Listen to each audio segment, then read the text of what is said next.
Welcome into the Feminine Flex. I'm your host, Monica Mecca. Today we're welcoming in IFBB Pro bikini competitor Amy Vetters. Hi, thank you for having me. Yeah, thanks for being here. Welcome in.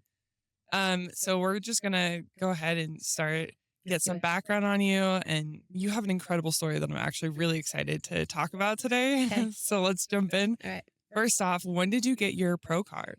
I earned my pro card at the end of 2022. It was November, December of 2022. And how long had you been competing before you got your pro card? Let's see, I did 7 shows total before I went pro. And so I started in 2018, but I started training in 2017. Awesome. And did you do bikini the whole time? I did bikini for every show except for 2. There were 2 shows where when Wellness came out, I did a little bit of a crossover because I thought, I'm pretty muscular. And at the time I had fuller quads. And so I thought, well, when Wellness came to the United States, really nobody knew what it was or how full the quads and the glutes were actually going to be where it is today. So for a while, I thought maybe I'll just try Wellness because I was also told that I was too quad dominant for bikini. So I had to either come way, way up for Wellness or pare down just a touch for bikini. And that's what I chose to do. That's awesome. Okay. Yeah. Cool. So then you got your pro in bikini then. And that's, yeah. Nice. Okay. Well, now you teach like posing and all that. I've seen your classes at our gym. So Yes, yes. that's wonderful. And you have your own coaching. How did you get into bodybuilding in general? Let's go back to I was 6 or 7 years old watching, the boob tube television. And I was just captivated by muscular physiques. I didn't know it at the time, but now looking back, I was watching a men's bodybuilding competition and I just was in awe of muscle, and I just wanted to always be a little muscle ball. So life went on and I didn't do anything with it. I just always liked it. But then after I graduated college and I worked in I was in property management for about 15 years and I was desk ridden and I was sedentary after being an athlete for so long and junior high school, college. And then I was like, where did I go? So long story short, I wound up working with a movement coach to get out of what I was in at the time was a lot of pain because I was sitting all the time, not moving my body. Also wasn't eating really well, didn't know how to or that I should. Nobody ever taught me those things. But I went through movement coaching, which is like physical therapy and mobility combined, but a little bit different to get my body out of repetitive seated positions that cause me pain. And once I began to feel really good, I was like, okay, that thing that I loved a long time ago and I want to do something with, I'm just going to go ahead and start doing it. Now I feel good. I'm out of pain. Let's build strength. So I hired my first coach to teach me how to train and how to eat better. And then from there, I was just hooked because anxiety was much more, it was better managed. My body felt good. I was building muscle and I loved muscle. So that was a win. And then I became strong, but not just internally, but mentally. So I decided to commit to myself and just give this a shot. And it turns out I was pretty good at it. Yeah, I'd say. Yeah. Well, that's great. Yeah, I think that's actually funny that you mentioned that, the anxiety and the things you learn that cease and what comes with it is something I feel like a lot of people don't actually think about when they think of, getting in shape and getting better. They don't think about the mental benefits. The mental piece is one of the biggest pieces to overcome. Yes, the body and, being consistent and being disciplined but the mental piece is maybe the biggest piece for me because once you know how to move, you move. And once you know why it works, okay, good. You just keep doing it and then you start getting better at it every day. Or at least that's what I would hope for anyone that I work with. And then when it comes to the eating, when you start feeling better energy, your digestion improves, your gut health improves, your hormones improve, libido improves, everything improves. You're like, okay, well, I just feel good. And now I'm starting to look good in the way that I want to look for myself. And then you just keep going and it's a snowball effect. But the mental piece to realize all of that has to be there front and center. And it makes you aware and it makes you hyper focus if you are willing to continue to be more disciplined. And I think for me, that was where my inner strength grew from a confidence standpoint or from what felt insecure before to feeling secure actually feels like, what it sounds like, what it looks like that that mental, and sometimes it's hard. I'm not saying it's always easy, but sometimes I didn't want to. I didn't feel like it. But if you operate off feeling, you're not getting anywhere fast, Yeah. you know? So like that, the mental fortitude and the willingness to show up even when you don't want to is incredibly necessary. Yeah. Yeah. It's following the plan, not your feelings. Yes. Yeah. It's kind of like F the mood and follow the plan. I Right. think that's a Layla Hormozy something, but I've always said like F your feelings. Yeah. Just do what you need to do. No, but it really is how it has to be. Like, Yeah. it's not glitz and glam. It's just Oh, put your head down. it is not sexy some days, but Yeah. just get the job done. And if you have 20%, give 20, and that means you gave 100, but always give what you have to give. You know, a lot of bodybuilders talk about their why. Mm. So what would be your why that pushed you to your pro card? I think it's changed over the years. My original why was I wanted to be a muscle ball, and I just wanted to be able to say I did it once. Little did I know that I would like fall in love with the sport, not because of standing on the stage for 10 minutes and all of the glitz and the glam and a swimsuit that fits in a sandwich bag, you know, that costs way too much. But it's not that, because that's like a glimpse in the whole journey, you know, for just a moment. For me, it was because for a long time I was just sedentary, you know, and I didn't think of taking care of myself. I was running properties and taking care of, you know, climbing the corporate ladder, but nobody taught me to take care of myself. So I think for me, it originally evolved as like, I'm strong and I want to see what I am capable of. And then when I did well at my first show, I thought, okay, well, that was fun. But all of the work that I did to get there, that's where the journey for me was. It hit my heart a little bit, because before that, I never took care of myself in that way. I never poured into something relentlessly so other than a job. Mhm. And so to know what it felt like to pour relentlessly into myself, like I was discovering self-love and how important that was, and realizing at the same time that I actually didn't love myself before because I didn't know how to. So for me, it became muscle ball to self-love and to the journey makes me better. The journey makes me grow, not just muscle wise, but within my knowledge and my expertise in things that I do. And I give better to my relationships or to my employees or friends or family when I'm at my best. So it became a little bit of how can I always push the envelope of now what can I do?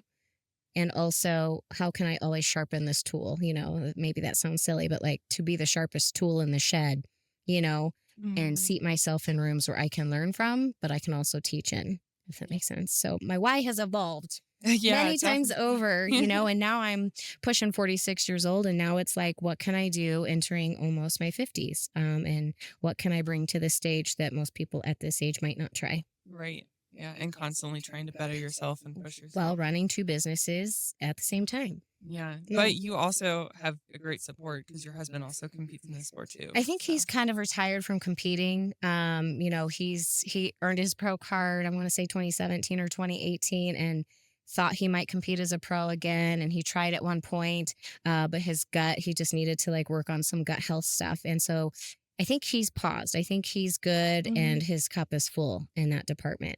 But he still But he knows appreciates what and it loves the sport. He takes. knows what it takes, and Yeah. he is my coach. So you know, we're married, run two businesses, and he's my coach. So we do a lot under one roof. But he's very, very smart. So I trust his feedback and I value his opinion. But I'm still active, nursing an injury right now. But as my body is able to, then we can get back to the party. Yeah. So Has he always been your coach or? he was not my first coach, but he was my second. And still going. Yeah. Yeah. Yeah. Yeah. Well, I ask because I think a lot in the sport now, a lot of talk has come out of you know not the best coaches, Mm, which you already have. I mean, obviously, he's set up as a great coach for you. sure. What was your experience with your first coach? I think my first coach was a good experience for me. Her name is Lisa, and you know, I think she was a former bodybuilder as well. I think women's physique, but like she was sassy and she was bold, and my personal self is that too sometimes. So I resonated with her at that level, and she really taught me how to lift well. And she guided me on nutrition, but there wasn't like the functional nutrition aspect, which we embody now. And that's so important. She was like a really good starting point for me. But I'm like super, super type A, and I need details so my brain can connect the dots. And I'm very visual. So I need things in writing and I need this to make sense and that to make sense. So, like as me and my husband and we met and we merged our lives together, and the way that he spoke to me and the way that he taught, and because he was a coach before I met him. So, like the way that he spoke, I learned really well from. And the way that he taught, it just resonated with me. And so then we just kind of merged into like, let's just do this together. Sure. Yeah. So, What could you explain that a little bit better? Because you mentioned functional nutrition versus just like stage nutrition, I for guess. example, like with my first coach, and this is not anything like good or bad towards, a coach, it's just what I received was eat this much of this food and this much of this food and do it around these times. There really wasn't an education per se about why the foods that I'm eating or why I'm eating them or how my body interacts with them or how they could impact my gut health or my hormones, or there was no teaching of why. It was just like, okay, eat this and do that. And so I did. And I really didn't ask questions because I didn't know what questions I needed to ask. So when my husband and I linked elbows, he was already a part of a coaching company and no stranger to the industry. And so then I actually started to learn, and that's where I started to get my certifications.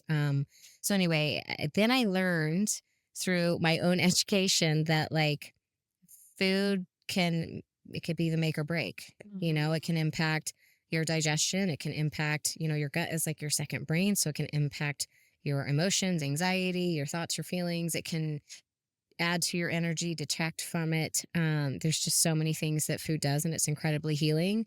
It's not just eat healthy to eat healthy. It's what foods are the right thing for you. And so, from a functional standpoint and how they interact in the body, that's really kind of where we're focusing now. And that's where you can really get super optimal results for people, not just in look, but how your body responds, and to help with things like autoimmune disease, hormone optimization, things like that. So, Yeah. functional nutrition is how we can get the body to operate and function at its most optimal state.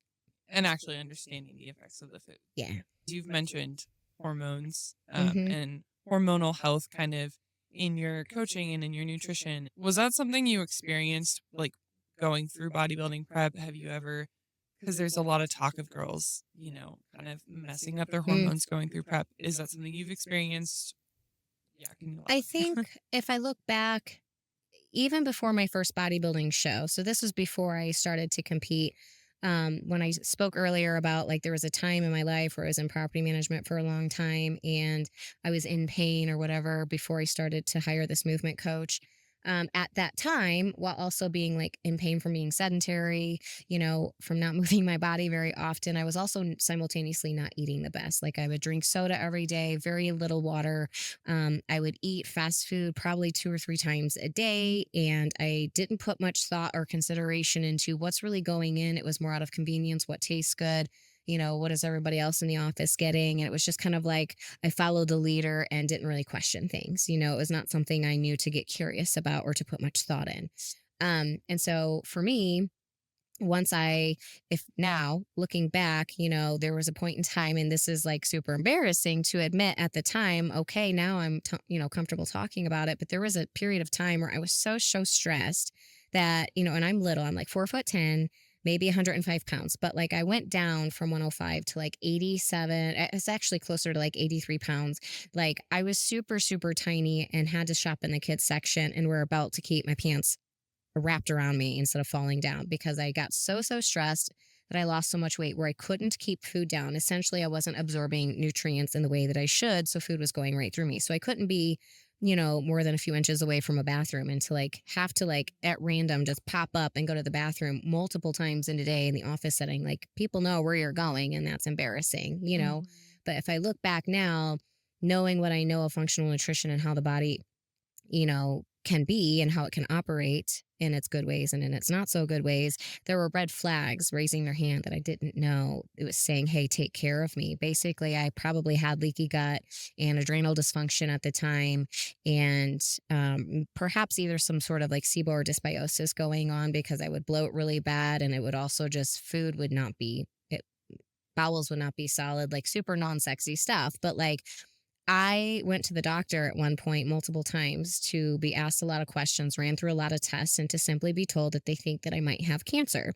And when you hear that in your early 30s, you're like, okay, your life flashes by your eyes and you're like, I've got to make some changes for me. So I realized that a big source of my stress was from work.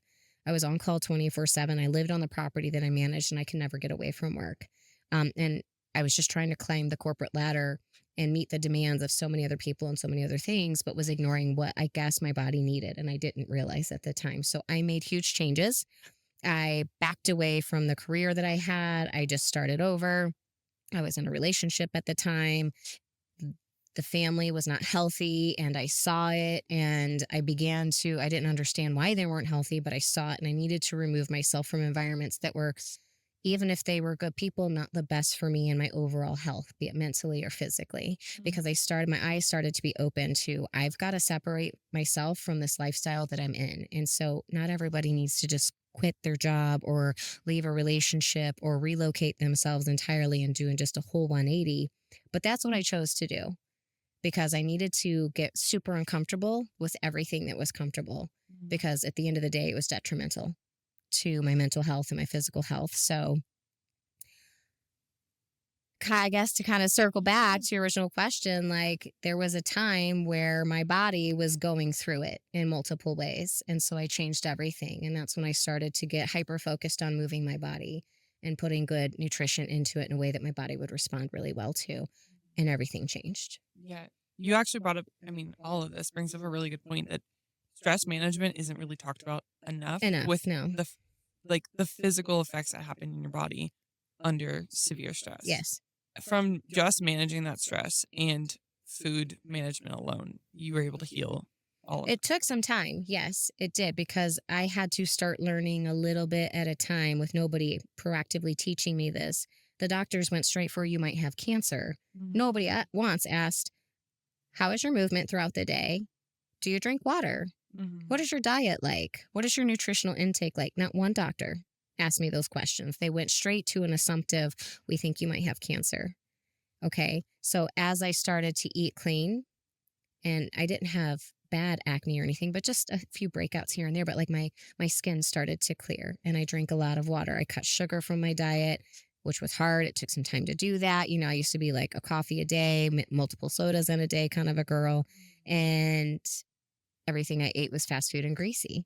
You know what I mean? So it took a while for those habits to really pivot. But as I started to make that pivot fully and committed to it, my digestion improved, my sleep improved, my anxiety improved, my skin improved, everything improved, my mood improved because it's all related. And when I started to move my body, I felt strong and empowered. And I started to see these shifts, but at the time, I also didn't understand what was happening. I just knew I felt good. And so that's why it ultimately threw myself into the world of functional nutrition because I'm like, I don't want people to have to go through this again.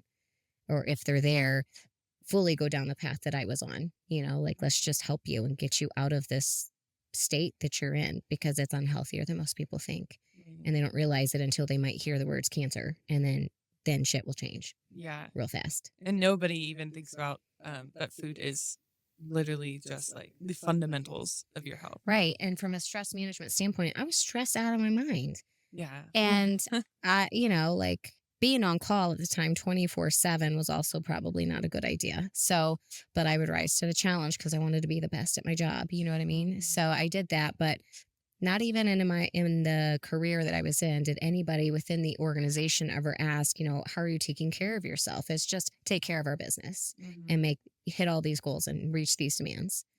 So nobody asked how I was doing or taught me how to take care of me. So I decided I have to do that Mhm. and I And have to learn these things. and And then good, I'm going to teach others now. yeah, and good for you for taking your that like competitive energy and shifting it inward Yeah. to then drive you towards that. Yeah. It became a little bit less big circle, social circle. It became Mhm. like a smaller circle when you go all in on you and you're not out like at the bars and you're not out drinking alcohol all the time or you're not smoozing clients and all of these things. Like sometimes the world gets a little bit lonelier than what it used to be, but it also brings a sense of peace and inner strength because then you get really in tuned with you and what you need, and then you can branch out into that social circle, but with like minded folks and do like minded things. And it's a whole different place. And then it becomes deeper connections instead of these Better like connections. And yeah, then even fake if you don't have a superficial. huge circle, it's a better circle. Yeah. Yeah. I think that's kind of a natural tendency that you see in a lot of people who've taken their life in their own hands and done decisions for the better and really reempted their whole lives. I think that's just kind of a natural thing that you end up seeing is Yeah. the Well, social and circle is smaller. it's easy to say it now because Mhm. it's been years since I've been through this journey, but in the process, it sucked. There were days I just cried and couldn't get out of bed through it because those changes were hard. Mhm. You know, I spoke of a relationship earlier that I walked away from. I was in that relationship for 18 years. I was in that career for 15 years. Um, and so I was essentially mourning the death of a life that was in different categories while trying to create and build a new one with a foundation of better knowledge to operate from at the same time. So I was learning and letting go and creating all at the same time. Yeah. I kind of just went through something similar too. I mean, a lot of my social circle is out, but you do go through a big grief period Yeah, with the people that you've quote unquote lost. right. Yeah. Or you lost them or you had to let them go. Either way, it's not easy, Yeah. you know? It's definitely not talked about enough because a lot of people encourage, cut off the people who are toxic or not good for you, which you're right, it is really easy to say, but nobody talks about the grief about it. And then sometimes it's not necessarily the person that is toxic. Maybe you're being toxic to yourself, or maybe you met at a time in your life where both of you were going through similar things and you just connected better there. But then when you start growing for yourself, sometimes you're going to leave people behind, even though that wasn't your intent to do so. Or sometimes you can still love them as a human and appreciate that chapter in life, but know that, like, not everybody wants to like climb that ladder and keep going further and push the envelope of what am I capable of next. Oh yeah. And so Outgrowing people is such a normal thing. it kind of sucks because they're good people, but like Yeah. you can't carry everyone and everything with you when you want to get to that next level. Right. And the more you hold on to those people and try to not go with the Hmm. outgrowing them, then it becomes kind of a little bit more butting heads instead of this natural let Well, and go. I kind of think of that alignment comes to mind, like what aligns best with this new chapter of my life and what do I want to embody? Who do I want to become? And how do I want to give to the world? What is my stamp and what is my legacy? If somebody said, who is Amy Vetters? What I want them to say and what do I want to have given to those people? Mhm. And would where I'm at right now be in alignment with that? And if the answer is no, you got work to do. And sometimes it's not the sexy work Mhm. to make that happen. And too, a lot of the times it's looking inward and like taking accountability. You kind of mentioned that too. Being able to sit down and look at your own choices and be like, "Hey, am I living up to what I Hmm. want to be?" Well, and I like that too, because I think the accountability piece, I didn't realize that I was missing or not. Mhm. I didn't even know to think of at that time when all of these changes were happening. But like now, in looking back, I can say with certainty that I was falling into alignment from not having been in alignment. And I was taking accountability for me and what my body needs and what my mind needs and what my soul craves. And I had to make some shifts for that to happen. And there's a shedding of a life that was and of feelings that were in order to get there. But anytime I look back, it gets really, really hard before you make that next level up. Mhm. And so I think if anyone's listening to this and they're going through it right now, like really going through it, they're in the valley and they want that peak, then just hang on and keep going and don't throw in the towel and keep doubling down on you because then that level up's coming. And then imagine yourself being at that peak, looking back at yourself and knowing, "Hey, I pushed through." And I didn't give up, and Yep. I believed in me, and I kept going, yeah, Mhm. for sure. It's the best feeling. Yeah. Okay, so to turn back towards, bodybuilding a little bit more, what would you say was your I mean, I'm gonna assume it's getting your pro card, but what was your best moment or your best takeaway from bodybuilding?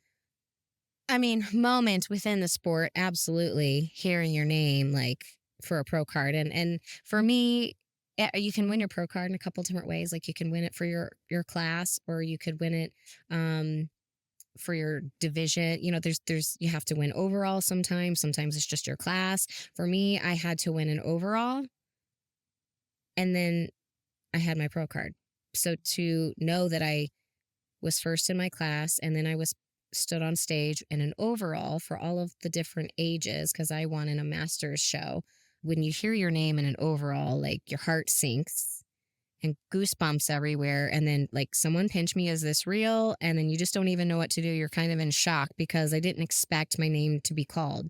You never have an expectation, or you shouldn't on that stage. You just go up there and give it hell the best you got every time and be satisfied that you brought your best, and may the best person win for who's the best on stage that day. And I didn't expect my name. Of course, we all hope it. But like when they called my name, I was just had a moment of holy crap.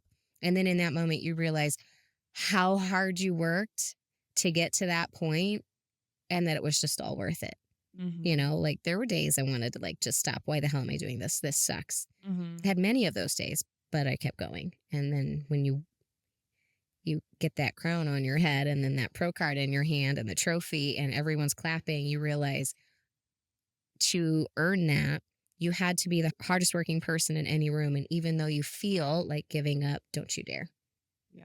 And I know I didn't miss a set. I know I didn't miss a rep. I weighed every ounce of the food to a T. I didn't miss. And I know that whether or not I win today, I gave this everything Mhm. to a T, no stone left unturned. So to know that I did that and then that was the result, that was pretty cool. Yeah, that's something to be really proud of. Yeah. Yeah. Yeah. And I think just as in the sport as a whole, like outside of like, okay, winning your pro card, which is what we all want. But like, I think for me, it was just becoming Mhm. me because I'm from like small town Arnold, Missouri. And in my eyes, not much big goes on there. You know, this felt big to me. And I didn't do it alone. It took an army to get there. All the people that played a role in the food or the suit or the posing or supplements or whatever. But like I did the work alone, Mhm. if that makes sense. Yeah. So, That's something you can't pay for, no, Like that's nothing you can cheat your way out of. Like, yeah. So yeah. that is just like becoming me, my most capable self, my most confident self, my most secure self. I don't look at anyone and compare. I look at people and say, if you're crushing it, kick ass. Yeah. Good job. Let's lift you up and celebrate you. If you're not there yet, you're gonna be. Keep going. Like encourage them. Like it feels good to just feel confident within yourself because I never had that before. Mhm. I actually just did a post not that long ago about confidence.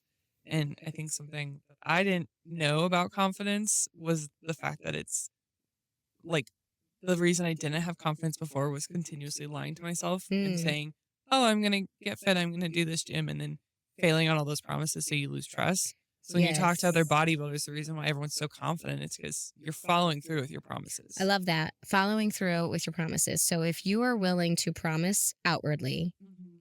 and not keep it, you're going to do the same to yourself. But a lot of people will be better at keeping promises outwardly more so than to themselves. Mhm. And that hurts them. So as we work with our clients, you know, like I always tell them, if you promise something to your spouse or to your best friend, would you want to break it? And most of them will say no. Okay. Then why break it to yourself? Like the more you don't break promises to yourself and you show the F up, you are proving to yourself that you were secure and that you were capable and that you were worthy. And nobody can do that except for you until you're willing to like not break promises to yourself again. You may not feel as confident as I think that most people want to feel. Mhm. And then those when you do start doing it alternatively, the deep-rooted confidence just kind of comes as a natural Yeah. consequence, a good consequence. But then you give the best of you Yeah, anywhere you go. yeah. You may have your days too. We And all the do. other way to flip that too is, would you trust somebody who constantly No, tells you all these promises and never follows through? no. Yeah, so why would you trust yourself? That Right. makes sense. Right. Yeah. Yes. So, okay, what's an to look on the other side of bodybuilding? What's something that was a little bit more challenging or one of the more difficult parts of bodybuilding? For me, cardio, stairs, good Lord. Yeah. I've never been the girl that likes cardio ever. I think cardio is the most challenging. Lifting is fun for me. Mhm. We've all had moments where we've ego lifted, right? Some people just always ego lift, even if they don't realize it. Yeah. Now I just know how it needs to feel. And then I need to challenge myself from there and Mhm. challenge the voice in my head that I will also have some days. Not perfect just because I've earned my pro card or been doing this for years. Like I still have those days. I'm human where I'm like, I don't want to do this. And it's challenging those every day. For me, I think cardio is just because I'm always doing so much at once, and I have either this business on the brain and this task list to do, or this business on the brain and this task list to do. And I feel like I'm just stuck on this machine and I can't go do other things at the same time. Mhm. So I think for me, that's really hard. And then I get in my head on cardio. When I'm lifting, I'm focused on how does it look? How does it feel? Am I reaching the goal that I came here to do today? But when I'm doing cardio, it's just the same thing over and over. And I feel like I get in my head then. So I have to counter it with like a good podcast or a good song or Yeah. something. That's maybe the hardest. And then I think when it gets like a couple weeks out from show and you're like, am I going to peak? Am I where I need to be yet? Is my body going to cooperate? What if I start my period and I blow? Or like you just get in your head about those things. I think those are the hardest things. And then trying not to stress yourself out because when your body's super depleted, it's way more sensitive. Mhm. And then just the stuff that we think our body will respond to, so we can create a stress like response and then our body's going to show maybe a more filmier appearance versus like a tight, fully lined out and detailed appearance, if that makes sense. So it's the mental. Mhm. And it's also the cardio for me. The food is easy. The lifting is easy. Follow a plan. I got it. Yeah. Oh, I hate cardio too. I'm the same way. Yeah. Posing is hard, but I love it. It's just you have to be really good at stretching and rolling, and it's harder on the body and the Mhm. low back than most people realize. Yeah. Posing is tough, but I Well, also really yeah, enjoy it. you're It's like an like art form. essentially back bending. Like, It's a whole lot you're of like things at breaking once. your spine as you're trying to It is pose. not natural. Yeah. Lift this way, but pose this way, and don't mix the two together. Yeah. Yeah. How would you say you took feedback from the judges? The first show I ever did, I did very well. So I feel like I was on cloud nine and I didn't get feedback because I did well. I didn't ask for it. I didn't know you should ask for it even then. Mm. The second show I asked for feedback. And I think if I'm being honest, I think I remember feeling like, oh, how did I not know this? Like maybe internally let down, but okay, how do you know what you don't know? Mhm. Right. And then I think as I went, I was eager to get the feedback because I wanted to excel. And I had to tell myself that I'm not willing to hear the honest truth and get the feedback from the judges and then apply it, then I'm not going to get to where I want to be. Because the first show I just wanted to try it once and then I fell in love with the sport. If you're truly in love with the sport, I feel like you have to be truly in love with good or bad or indifferent. You have to hear it and then you have to be willing to apply it and then improve. So that's just the way that I looked at it. One show, I didn't even come close to placing where I thought I wanted to place. And that was the first biggest blow. But I promised myself I wouldn't allow that ever again because I didn't apply everything I could have. And I knew that. And I had to like face myself and tell myself the truth in that. But then I told myself if I'm going to run another prep and put my body through this, I'm doing it all correctly from here on out because I'm not getting on that stage with that feedback ever again. Yeah. You know? Yeah. I didn't know you had to ask for feedback either. And I'm pretty sure a lot of women going into bodybuilding for the first time don't know that too. Right. And so to not know that, I was just blissfully unaware. But then once I had to know it and then ask for it, it kind of stung a little bit. And Mhm. then I was like, okay, this is what they want. I will do the work and give it. Do you think any of that kind of affected your self image or body image or? Um, I think earlier on when I wasn't super secure and confident yet, Mhm. I think it bruised it, but that probably was more of an ego thing, to hear that. And then once you kind of get over that hump and say there is no winning and losing, there's winning and learning. Mhm. It's all about perspective. And then I think your mindset shifts a little bit. Yeah. Or at least it did for me. That's a great way to look at it. Yeah.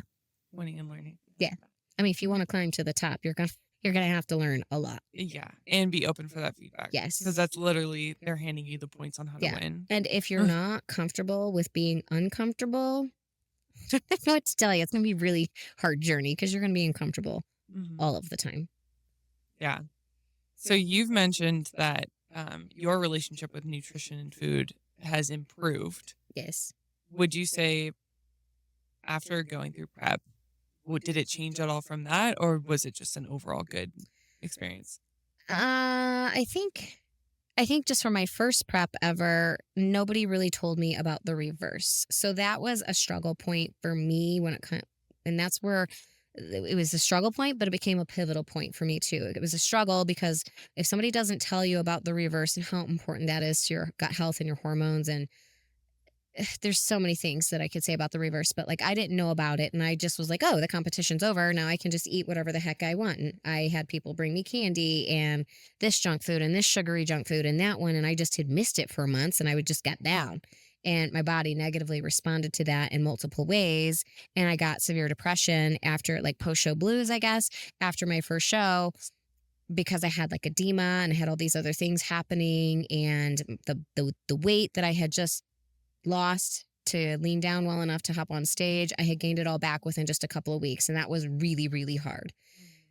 So as my husband and I linked elbows and he explained the reverse for future shows, like, and why certain things are so important, then I began to hone in on the importance of food and how they can be healing or detrimental to the body. And so that was kind of like the opportunity there for me to, like, I really need to know and learn more about how the body works and about how food works within the body, either for it or against it. And so for me now, what we teach our clients, whether they're contest prep or lifestyle, is here's not just what to eat and when to eat them, but here's why. And each person's why for their nutrition plan is going to be a little bit different than the next, because all of us are up against different things with a health standpoint and where they're at in their life and their journey.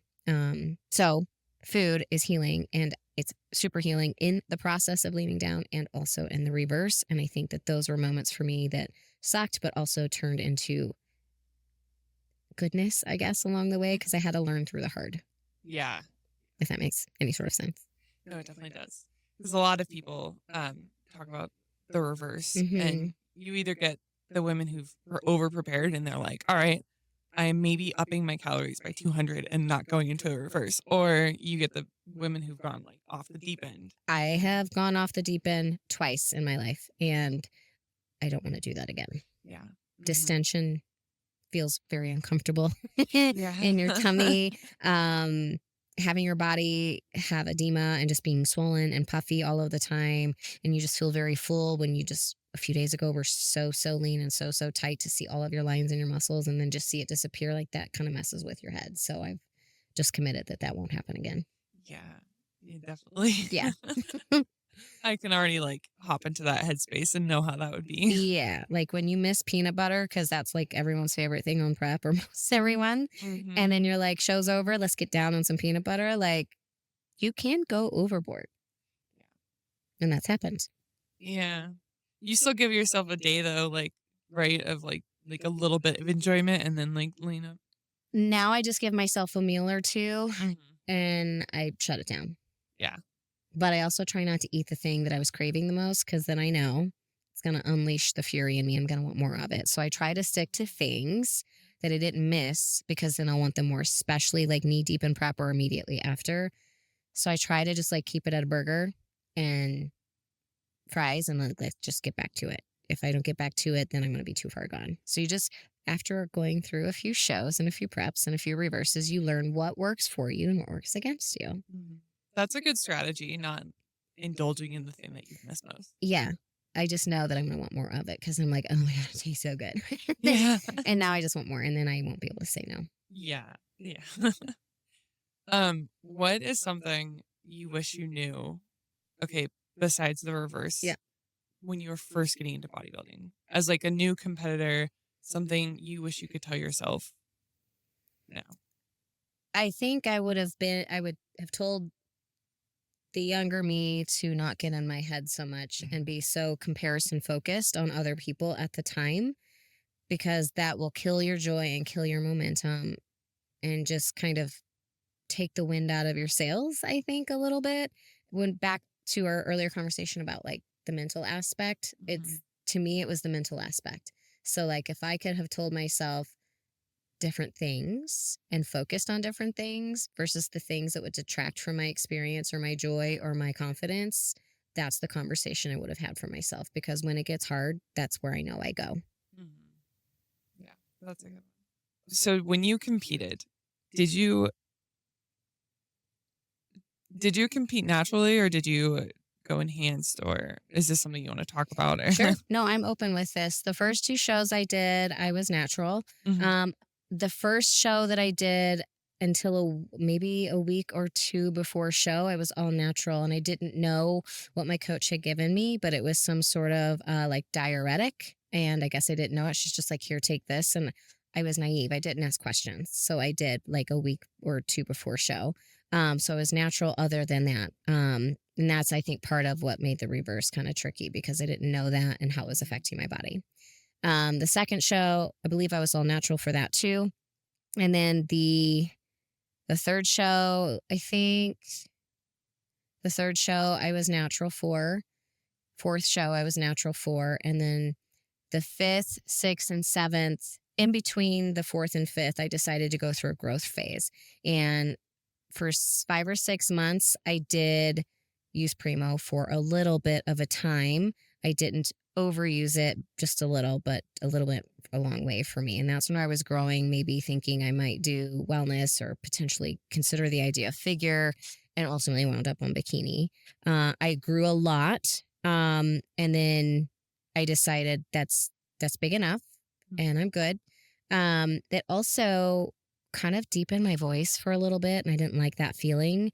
It made my skin break out. And so I just was like, I don't want to do this anymore. But I had substantial growth with it. And that was probably like 4 years ago ish from now.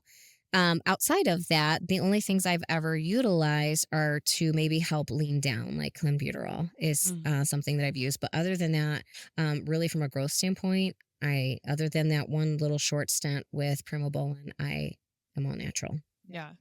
The so some of those effects that you've experienced on Primo, how fast did you see reverse effects? The Yeah, like, did some of that go away? Was it, like, pretty fast or Yeah, for the voice, I want to say if I had to look back, maybe 6, 7 ish, 8 ish months for the voice to kind of like come back to what I would say is more normal for me. Mhm. And then the hormonal acne from that, that took some time and some hormone balancing and some even like gut health optimization too.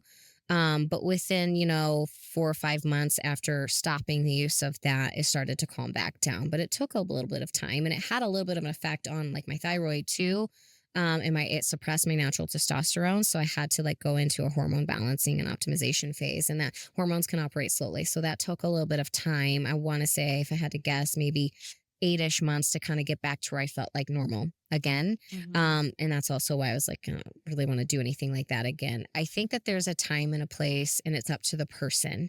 And too much of any one thing can be, too much of anything in excess can be a bad thing. So I tried it. I got the growth I wanted from it. And I think I don't know that I would ever do that again. I'm good with the muscle mass that I have or can build naturally. My body responds pretty well. It's in the lean down phase that I'm not opposed to, exploring like clenbuterol or something to that effect to kind of help lean down, but I don't use it until I need to. And when I say need, I guess I could say that I don't need to even, but like when I feel like my body's hitting a little bit of a plateau, then I will invite that in if I feel like that's going to help. But I also use it for a very small window of time. Yeah.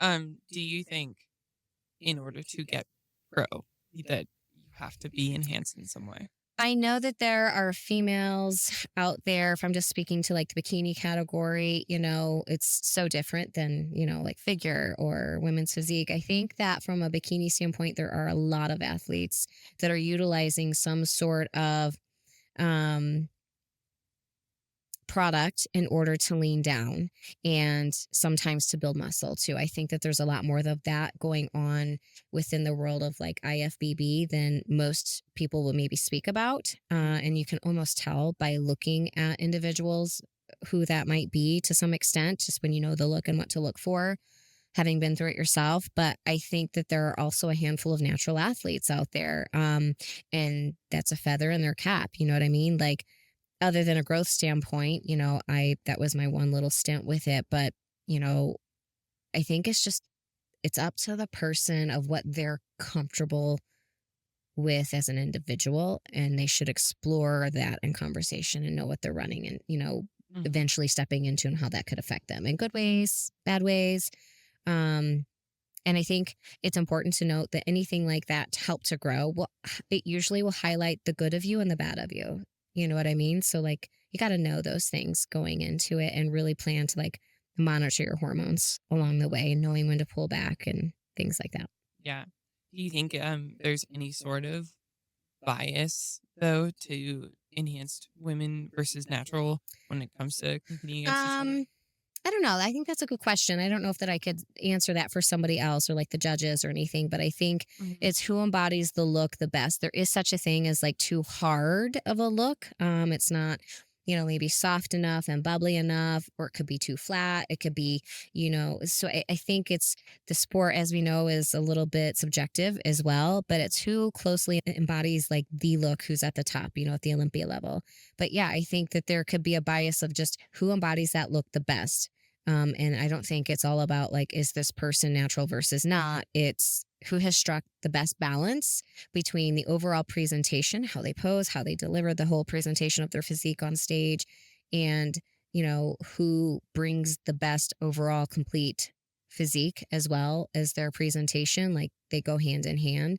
Um, but I think, yeah, you could definitely run the risk of crossing the line. Mm. You mentioned, kind of knowing, making sure you know what you're getting into and signing up for. And then you talked about your first coach who just kind of gave you Hmm. this diuretic. How did you feel like knowing now what you know about her just providing that for you, not giving you any information? At the time, I didn't feel much of anything because at the time, I didn't know what was good and what was bad and how what might affect me or even what that was. But in looking back, I would say I wish I had known and I wish I would have asked questions and I wish I would have asked what this was and done some research before I just said okay and popped it in my face. Mhm. Um, because I know what it made me feel like afterward. You know what I mean? I looked amazing for day of show, but also I felt crappy afterward. But also keep in mind there was no reverse. So like there was two different things going on. So I think I would have told that younger version of me, the naive version of me, to ask good questions, to do your research, and have a good open conversation with your coach. And that's what I would encourage of any of my clients. Like, here's the good, bad, and the ugly. And let me educate you on this. I'm never going to push that on anyone. But if we're going to do this, we're going to have a fully open conversation. It's going to be honest. And where do you sit with it? And if you want to, cool. But also, we're going to monitor this really well when it comes to labs and make sure that we're always on the same page. Yeah. Yeah. Cause like that, when I've, kind of alluded to, there's been this talk of coaches happening lately in the bodybuilding community. I think that's one of the things is coaches just pushing substance Oh, on, yeah. yeah, and not like explaining what's going to happen. But you're even saying you need to communicate that too. Yes. Hmm. I am straight shooter, open, honest, transparent. Let's have this conversation. Hmm. If you don't want to run anything, cool. We're not going to. I'm not even going to ask. I will ask my athletes, what would you like to do and what is your comfort level? If you're interested, we will walk through those doors. Hmm. But you're going to learn about this and know some information before we even begin. Right. So it's up to them. I'm never going to push that on anyone. Right.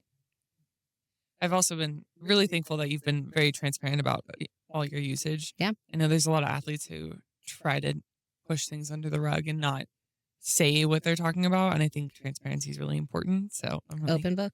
yeah, thank you so much Yep. for that. Um, Honestly, I think I'm like towards the end of all the questions I've had for you, but I do have some fun rapid fire questions if we Okay. want to shoot for them. Oh gosh. Okay. Okay. So, what's your favorite cheat meal? Hamburger, but it has to have peanut butter and an egg with a runny yolk and honey mustard and bacon. Wow, you're like really throwing in Ye- twists here. Peanut butter on a hamburger. Uh-huh. I can get behind the runny egg. Just try it. Okay. Just try it. Just trust and try it. Yeah. I think I might have to write that down for my next Okay. one. What's that one go-to song that always gets you hyped at the gym? I don't know if I see, I don't have a hype song. I listen to slower music because I know if I listen to hype music, I lift really fast and I miss the mark with my mind muscle connection. Mhm. So my go-to song at the gym on cardio, where I struggle the most, because I don't struggle in the lifting setting, is Don't Stop Believing, but the version that's by Teddy Swim, because that's like a message to my brain, like, don't stop believing that I can do this and that I can get there and I can do this, Yeah. basically. I Yeah. like Teddy Song. Yeah. That's a good artist. Yeah. If you weren't a bodybuilder, what would you be doing? Oh, that's a really hard question. I guess just running my businesses and a kick-ass wife and friend. I don't know.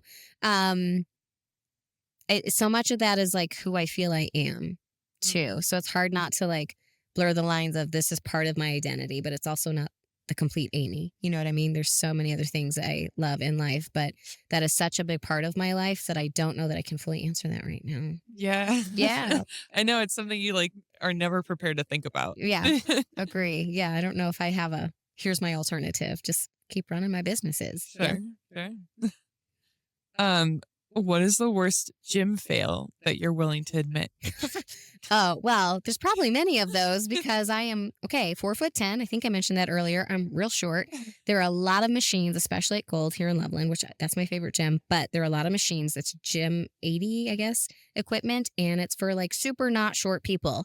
And so I can't touch the floor on many of it, or I float down whenever I'm doing like the lat pull down with a bar, or like the laughs that I get. So Oh I don't know yeah. about fails necessarily, but I think just like struggle bus moments from being so tiny, that's probably where it's at for me.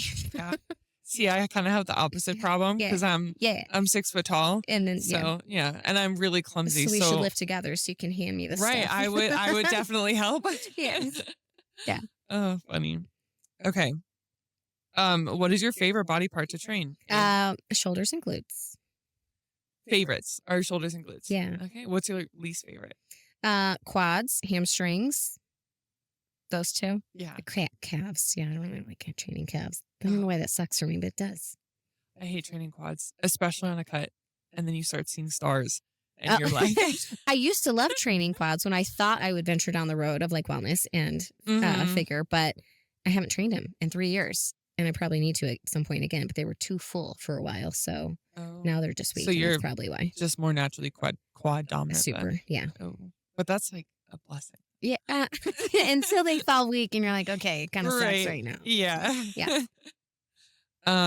What's something people totally misunderstand about bikini competitions? I think from the outside looking in, even my folks, I think I've had to win them over a little bit. They're still not in love with the idea that I compete, but like, they're super religious, and I'm a woman of faith too, but like, very Baptist, and like I'm showing too much skin, and it's very sexual in nature. And I think depending on the person and what season they're at in life, and if they're on the thirsty train, okay, maybe that is for them. But for me, it has nothing to do with anything sexual at all. To me, it's like a human art form and a form of strength and a Mhm. display of confidence and discipline that is unmatched in most other sports. You know what I mean? So I Yeah. think it's just more misrecognized of like, is this a sexual thing? Right. Is this just I want to show and display my body for the world to see in this way? And it has literally nothing to do it. In fact, that's like 10 minutes of the journey, if that, Yeah. you know. Because there's so much more that's So happening in much prep. more than that. Yeah. Yeah. I even had to explain to my mom. I was showing her some like competitors on stage, Yeah. and she didn't understand why everyone's kind of leaning forward and showing off their glutes. Oh, yeah. And I had to explain to her it's the tie-ins that you're looking You're for. looking for and certain muscular developmental lines yeah, and showcasing. yeah, Yes. you're not just trying to like, oh, here's my bum, Yeah. but it's like But specific lines you're looking for. I think that's just for the sport in general, not just Yeah. specific to bikini, but I think, bikini is a little bit more, has a different personality than some of Mhm. the other female divisions. And perhaps that could be a little bit more on that side too, because of that reason, Yeah. you know? Yeah. If you could give one savage piece of advice to new competitors, what would that be? Savage. Ooh. Savage. Okay. So savage advice is if you're entering this journey, then you need to go all in and you need to get real honest with yourself, and you need to be okay with doing hard shit and facing hard shit and meeting the truest corners of yourself and the depth of yourself. And it's not always going to be rainbows and kittens. It just can't be. If you want to be competitive, you're going to have to compete with yourself and your thoughts and your feelings every single day. So if you're unwilling to do that, then you're not willing to do well. Mm, I love that. That's so real. And I think a lot of people need that straightness instead of the fluffed up, like, That's oh, how I you got coach. I'm a this. straight shooter. Take it or leave it. I love it. Okay, last one. Oh, actually two more. Okay. Two more. What's your biggest pet peeve in the gym?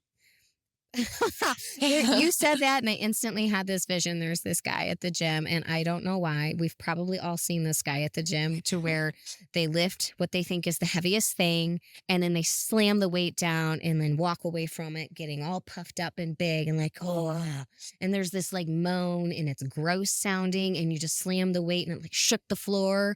And I'm like, have some courtesy and have some etiquette. And I'm sorry, drop the ego. Like while you're at it, set the weights down nicely. This is not your equipment. Like, I don't know. That's Nobody else a cares pet in the peeve gym. of mine. Yeah. Or when people just walk around all puffed up like they're like Superman or something. I don't know. Like, just really, you're not here to walk around with ego. Just do your thing. Yeah. All right.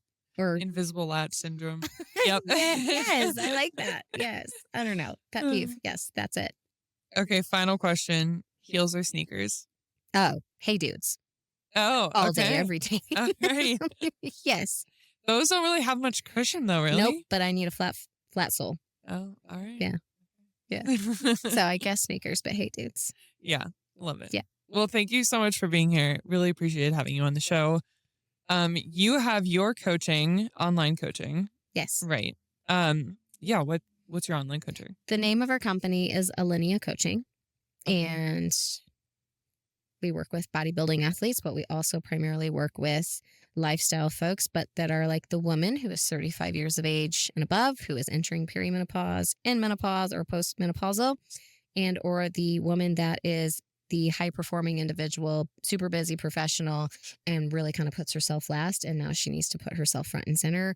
And we work with special cases, like gut health, hormone optimization, autoimmune diseases, weight loss, but usually the things that I just said before that are contributing factors to why that weight is there. And just teaching them how to be healthy and lead by example like they do in their careers or for their family, but for themselves. That's wonderful. Well, go check her out.